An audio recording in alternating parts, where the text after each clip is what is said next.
What up, YouTube? PJ here, this Dog Pound 24/7. Thanks for tuning into my channel. If you're new to the channel, please go ahead, take that time, hit that subscribe, hit that like, hit that notification bell. Good evening to you all.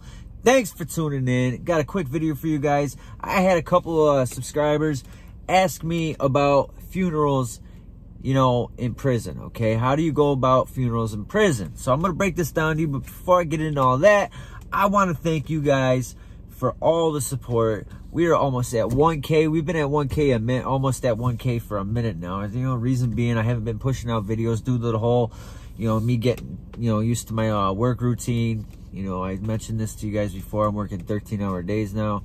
You know, so it's a little different. I had to get used to it. I'm going in at 3 a.m. So I'm back making these videos, pushing these out. So I want to get this out because it is kind of important. People are probably stressing, maybe be out on bail or going to look and doing a bid, and they have some loved one that may be not doing so well. It's a fact of life. It's a shitty situation.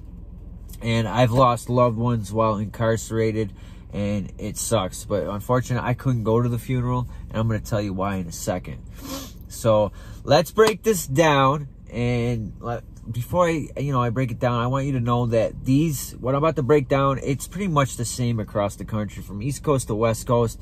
I've looked it up. You know, it's pretty much the same guidelines. Cause I looked up guidelines in California, you know, all through the Midwest, Colorado, out to, you know, East Coast, up to where I'm at. So it's pretty much the same. All right.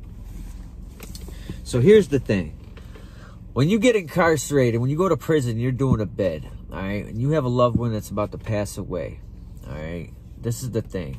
You can, in New York State anyhow, and I'm pretty sure it's probably like, you know, common in other states as well.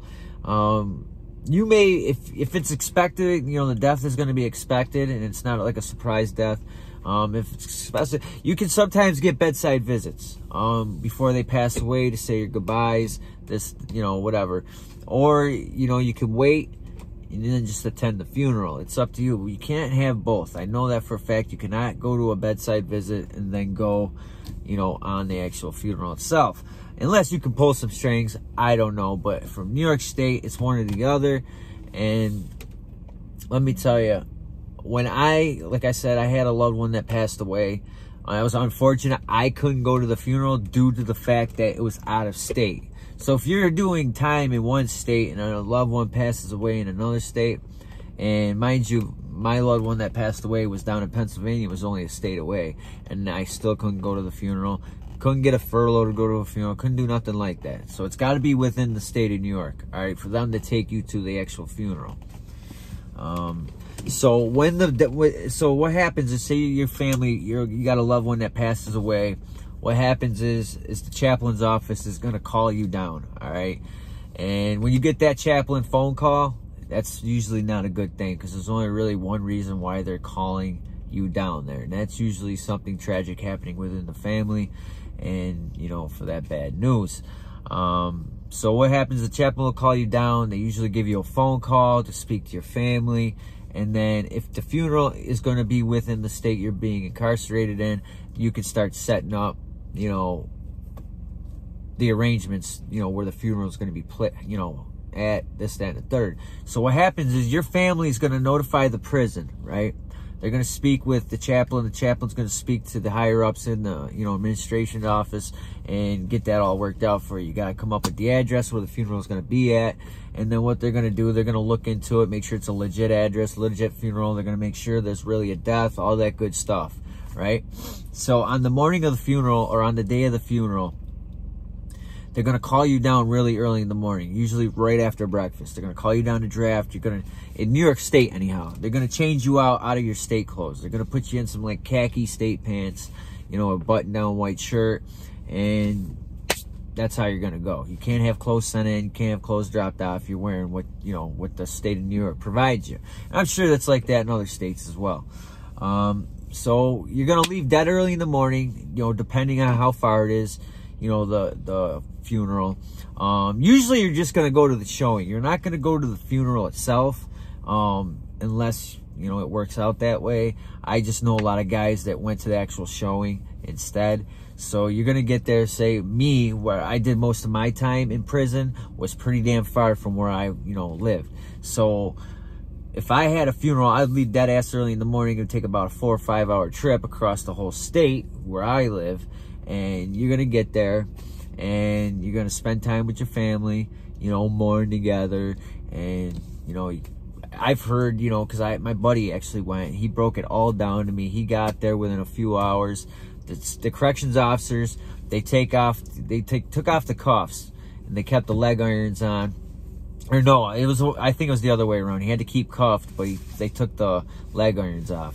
And what they pretty much go hang out. If you have some cool ass COs, they'll hang out, you know, in the back, let you, you know, be with your family, mourn, you know, give you about a good 45 minutes to an hour, you know, and all that good stuff. When you first get there, your family can give you a quick, immediate hug.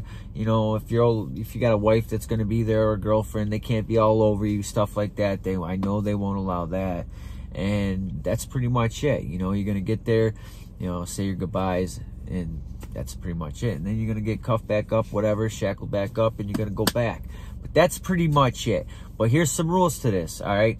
It's got to be immediate family, all right, in New York State anyhow. It's immediate family. If you have a friend that passes away, they're not going to let you go to the funeral. It's pretty much have to be, you know, aunt, uncle, or, you know, father, mother, sister, brother, God forbid. So that's pretty much it on that. You can't have friends that pass away. Even if, say, you had a friend that grew up with you in the same house or whatever, it's got to be immediate family for them to take, you know, for you to be able to go. So that's pretty much how a funeral is, man. They're usually pretty good about it when you know, they're out. They feed you if it's a long trip and stuff like that. I mean, they're pretty cool at the funerals. They let you do your thing as long as you don't got dickhead COs or whatever. But just don't be a dickhead, and they won't be a dickhead to you. I mean, that's the way I look at it. You show respect, they give you respect. But that's pretty much it. And if I missed anything or you have any questions about it, just leave it in the comments and I will answer ASAP. But God forbid anybody has to experience that. So I just want to give a quick video out on that. That's all there is to it, to the whole funeral thing. But the main thing is you want to have your people stay on top of it, notify the prison and all that good stuff. You got to give them the address and all that. You can't call like the day of the showing. You can't do that. I want to let you guys know that. You go on it as soon as the death happens in your family or whatever, you want your people right on top of that to notify the prison, because it's going to take them a few days to, make everything right. So that's what you want to do.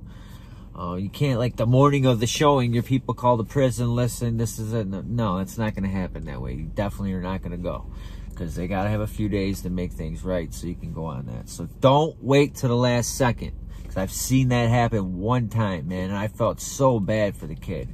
It was horrible. But that's all I got. Like I said, if I forgot something, please leave it in the comments, and, and I'll answer them as quick as possible. Got to get going. Got to get back home. Going to throw some coffee on. Eat some leftover Thanksgiving pie. Hell yeah, pumpkin pie, people. So that's all I got. I hope everybody's staying free, safe, and corona-free. Please, people, if you haven't, hit that like button. Hit that notification bell. And please, hit that subscribe. Everybody have a good rest of your day. Stay safe. Wear that mask. Yeah.